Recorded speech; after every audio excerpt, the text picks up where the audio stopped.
filament dryer. Do you need one? So, welcome to another video in my adventures with this 3D printer. Moved on a couple of months since it was bought, and we built it all. It's now March, and you probably see on this plate some of the prints I've been doing, but we'll go through those in a video another time. But basically, I have another gadget which I got for my birthday, which is over here. It's filament dryer. So, in basic terms, a filament dryer does what it says. It dries filament. Now, why on earth would you want to dry filament? Hang on.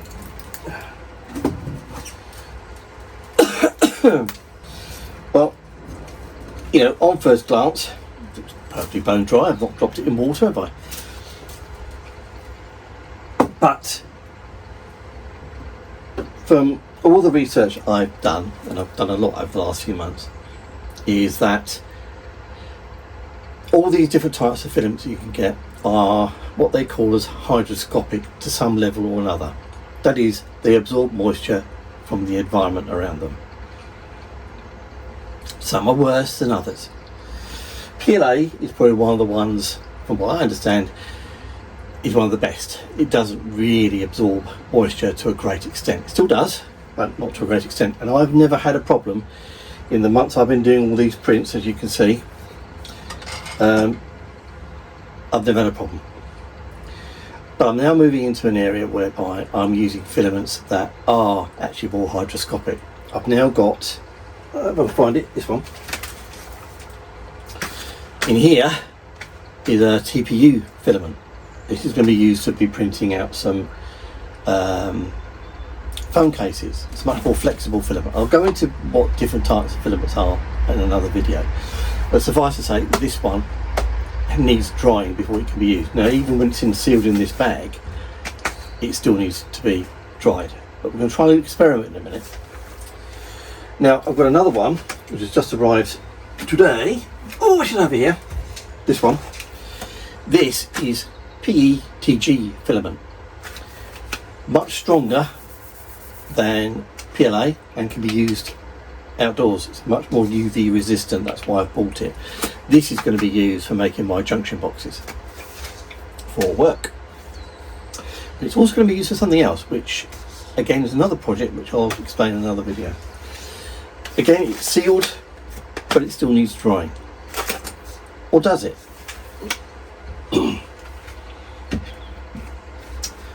This Sovol filament dryer cost me about 40 quid, I think, if I remember rightly. And it's quite a clever little device. It's got settings for all the different types of filament that you like to use, like PLA, PETG, TPU, ASA, ABS, nylon. There's lots. And it's capable of doing them all. And it can do 2 at a time. Not of different types, you could have the same type in there, but it can do it. So we're going to unbox this thing, and we're going to do a little experiment.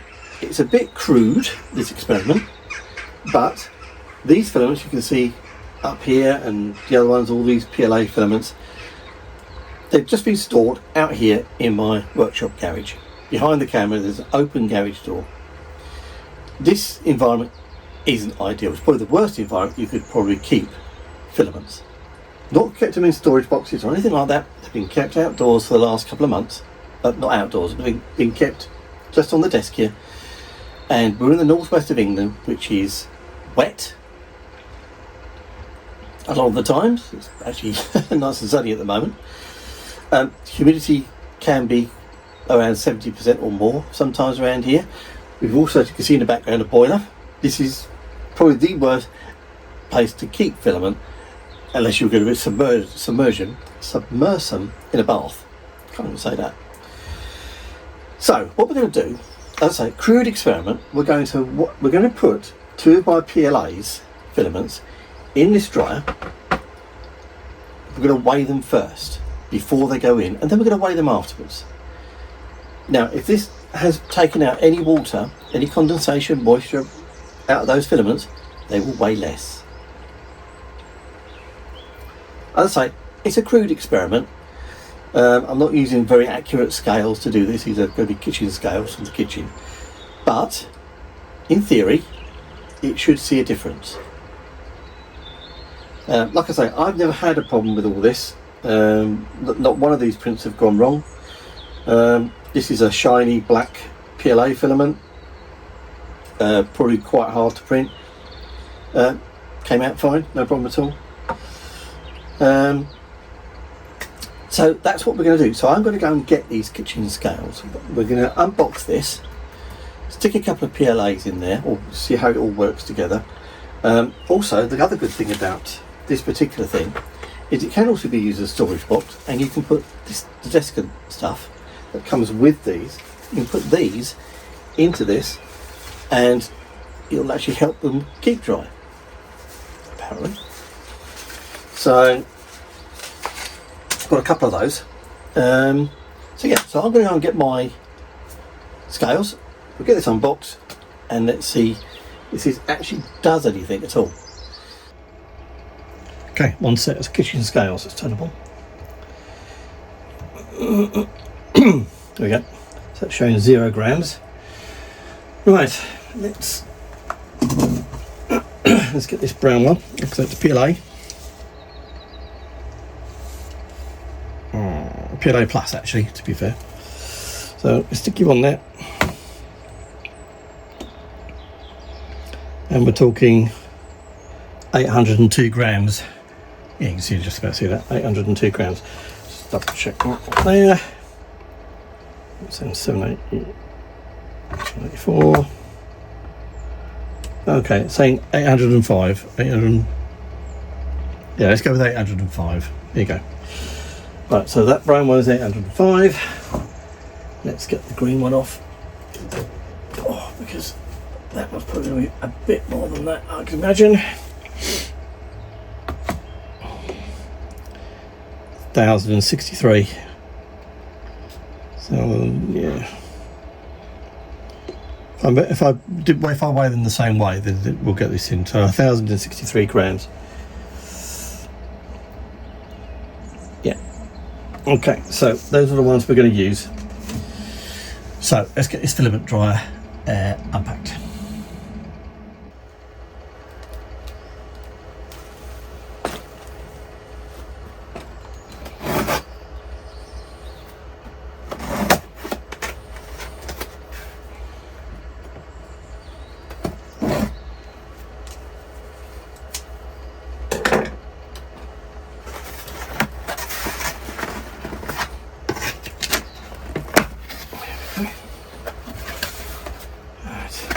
So we've got a manual,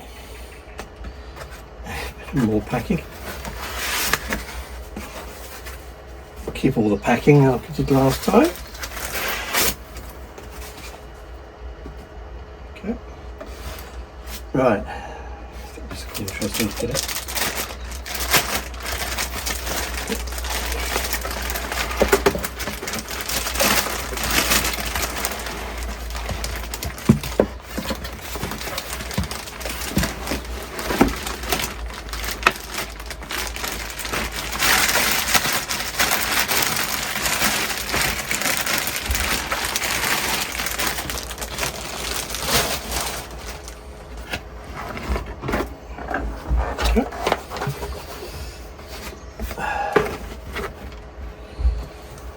I hope somewhere there's a plug. I hope so anyway.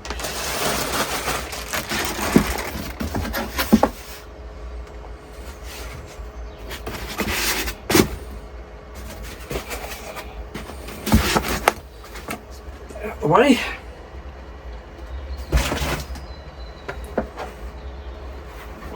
Yep. Okay, there we go. Right.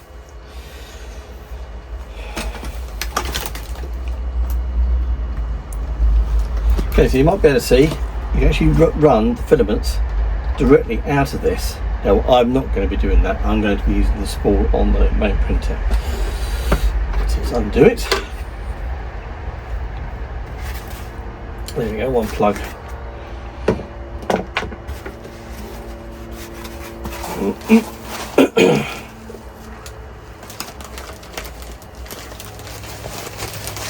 Okay.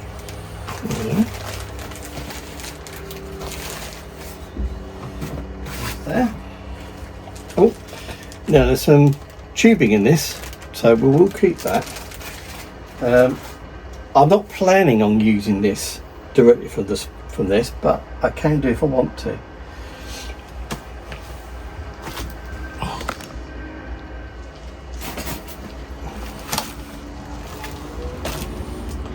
Oops. Let's start stripping this off. Oops. There's the display. So I'll move the camera and I'll show you what it looks like inside. In here, this is where those desiccant packs can go.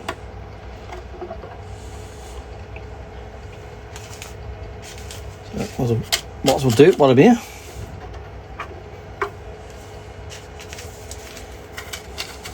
There we go.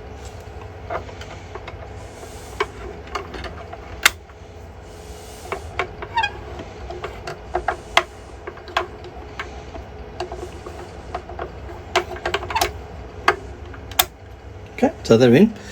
So, like I say, we can put 2 of these in. So 2 PLAs we're going to put in. One on that roller. And we'll put that one on that roller. And just close the door down. There we go, nicely closed, nice and sealed. So, right, it does say at the top, during the drying process, keep the air vent open, which is that one. I think we can close those, but I'll just check the instructions to see. Okay, so we've got it all plugged in. I've just had a quick overview of the instructions, so I kind of know what I'm doing.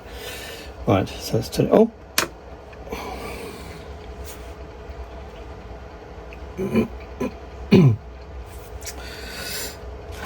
Right, so I was right about the vents. The top vent you can leave open, these 2 you can close off while the drying process is going. So, power on, power button is showing. Now when I first turn it on, it's going to start drying to the default parameters, which is to dry PLA at 50 degrees for 8 hours. I don't want to do that.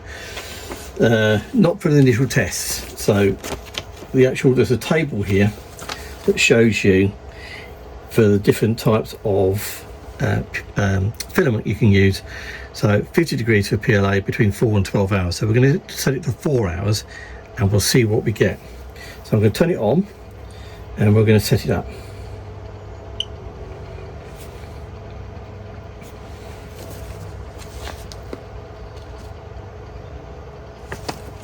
I think we've got to hold the button down till it gets going. There we go. Woo! It's up and going. Right, so we need to change those settings. We don't want it going for 8 hours. You can see the relative humidity. Now it should, from what I understand, be measuring the humidity inside the box. Current temperature is 16 degrees, that's probably about right. So we're going to change this.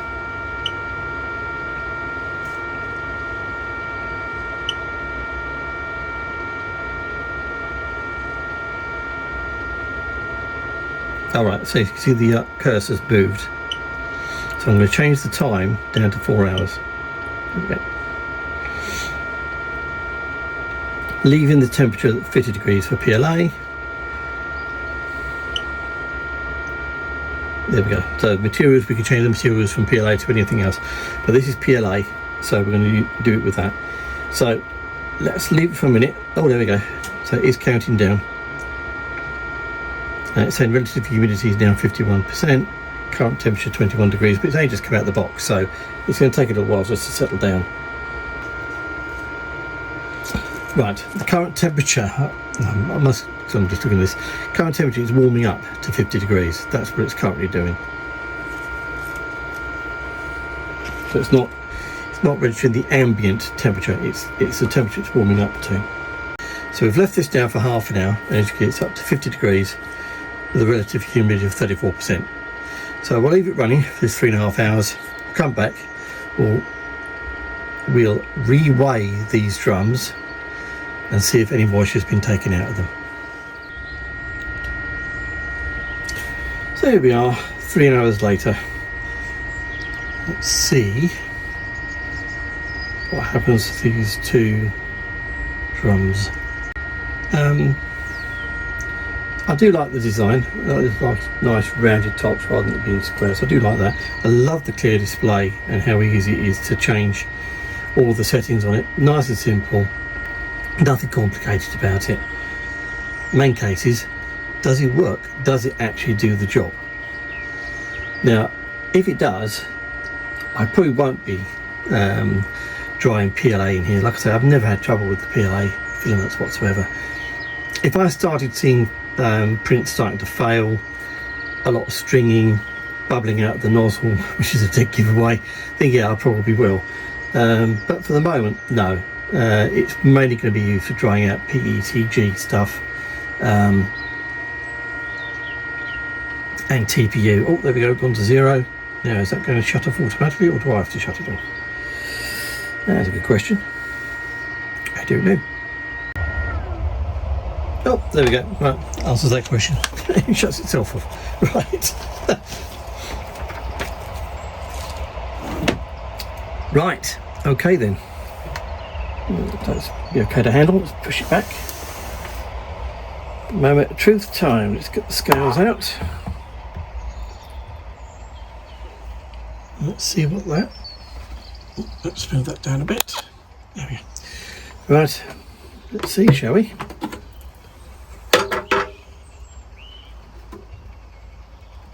Yeah, they're not too bad. I mean, they obviously will be warm because they've just come out at 50 degrees, but let's have a look. Are we going to see a difference? Yes, 801. There's a difference on that one. Okay. Not melted or anything. No, it's still free. Just still free. Yeah, no binding. Don't forget that, remember the print bed goes is set for 60, so well, that's good. Right, let's see what this one's done. Let's rest it on there. 1064. I think that's changed as well. I will check the original. I can't remember what the original ones were. I will go and check and find out. Right, yes, that's changed by 1 gram. It was 1063. Let's just recheck this one. 802. The reading before was 803, I think. So they've dropped by about 1 gram each. Okay, fair enough. It's a crude test.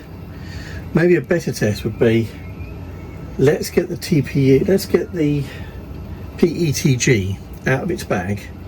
We'll get that in. We'll weigh it, get it in, and give it a full blast at 8 hours, and let's see what that does. Okay, so here's the PETG filament.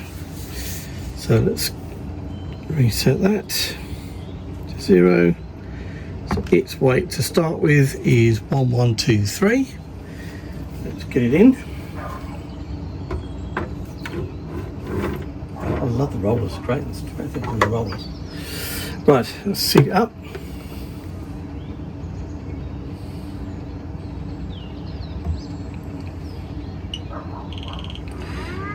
Okay, now this time we're going to change the material. So we're going to change it to PETG. We're going to leave all the other settings the same, so 60 degrees for 8 hours. And let's see what it does. So here we are the following day. I've just checked back on my earlier video that I did, and this weighed 1123. So let's see what it weighs now.